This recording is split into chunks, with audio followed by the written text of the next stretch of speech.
ರಾಜ್ಯದಲ್ಲಿ ನಡೆಯುತ್ತಿರುವಂತಹ ಜನಗಣತಿ ವೈಜ್ಞಾನಿಕವೋ ಅವೈಜ್ಞಾನಿಕವೋ ಇಲ್ಲ ಸರ್ಕಾರ ಬಂದಿದೆ ಅಂತ ಹೇಳಿಬಿಟ್ಟು ಸಂವಿಧಾನಕ್ಕೆ ವಿರೋಧವಾಗಿ ಪ್ರಜಾಪ್ರಭುತ್ವವನ್ನು ಕಗ್ಗೊಲೆ ಮಾಡುವ ಜಾತಿ ಗಣತಿ ಮಾಡುವ ಮುಖಾಂತರ ವಿಷ ಬೀಜ ಬಿತ್ತುತ್ತಾ ಇದ್ದಾರೆ ಸರ್ಕಾರ.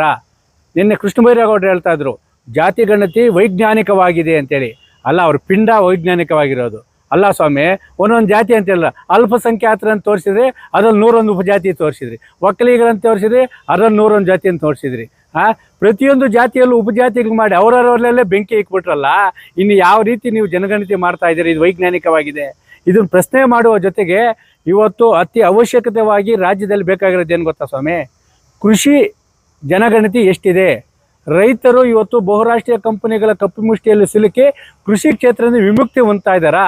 ರೈತರು ಇವತ್ತು ವಿಮುಕ್ತಿ ಹೊಂದುತ್ತಾ ಇರೋದ್ರಿಂದ ಜನಗಣತಿ ಕಡಿಮೆ ಆಗಿದೆಯಾ? ಕೃಷಿ ಉತ್ಪಾದನೆ ಕಡಿಮೆ ಆಗಿದೆಯಾ? ಆಹಾರ ಭದ್ರತೆ ಅಭದ್ರತೆ ಸೃಷ್ಟಿ ಆಗ್ತಾ ಇದೆಯಾ? ಅದಕ್ಕೆ ಏನು ಮಾಡಬೇಕು ಅದನ್ನು ಜನಗಣತಿ ಮಾಡ್ತಾ ಇಲ್ಲ.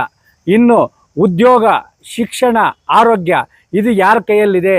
ಇದು ಜನಗಣತಿ ಯಾವ ಮಟ್ಟಕ್ಕೆ ಹೋಗ್ತಾ ಇದೆ? ಸರ್ಕಾರಿ ಶಾಲೆಗಳಲ್ಲಿ ಎಷ್ಟು ಜನಗಣತಿ ಇದೆ? ಆರೋಗ್ಯ ಅಂದರೆ ಸರ್ಕಾರಿ ಹಾಸ್ಪಿಟ್ಲ್ಗಳಲ್ಲಿ ಎಷ್ಟು ಜನಗಣತಿ ಇದೆ? ಅದ್ರ ಬಗ್ಗೆ ನೀವು ಮಾತಾಡ್ತಾ ಇಲ್ಲ. ಇವತ್ತು ಕಷ್ಟಪಟ್ಟು ಓದಿ ಫೈಲ್ಗಳು ಹಿಡ್ಕೊಂಡು ಇವತ್ತು ರಾಜಕಾರಣಿಯಲ್ಲಿ ಲೆಟ್ರೇಡ್ಗೆ ಹೋಗ್ಬೇಕು, ಸ್ವಾಮಿ ನಾನು ಕೆಲಸ ಕೊಡಿಸಿ ಸ್ವಾಮಿ ಅಂತೇಳಿ. ಆ ಕೆಲಸನೂ ಸಿಗ್ತಾ ಇಲ್ಲ. ಸೂಟ್ ಕೇಸ್ ಎತ್ಕೊಂಡೋಗಿ ₹1,00,00,000 ಎತ್ಕೊಂಡು ಹೋದರೆ ಕೆಲಸ ಸಿಗ್ತಾ ಇದೆ. ಅದು ಜನಗಣತಿ ಮಾಡಿ ಸ್ವಾಮಿ.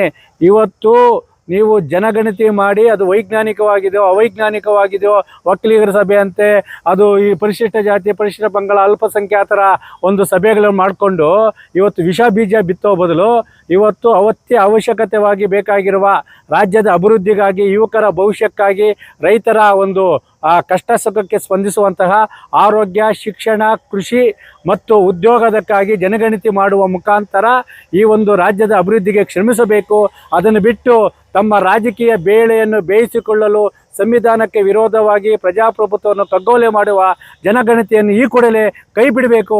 ಇಲ್ಲವಾದರೆ ರಾಜ್ಯಾದ್ಯಂತ ಕರ್ನಾಟಕ ರಾಜ್ಯ ರೈತ ಸಂಘ ಮತ್ತು ಹಸಿರು ಸೇನೆ ವತಿಯಿಂದ ಈ ಜನಗಣತಿಯ ವಿರುದ್ಧ ಹೋರಾಟ ಮಾಡುವ ಎಚ್ಚರಿಕೆಯನ್ನು ನೀಡ್ತಾ ಇದ್ದೀವಿ.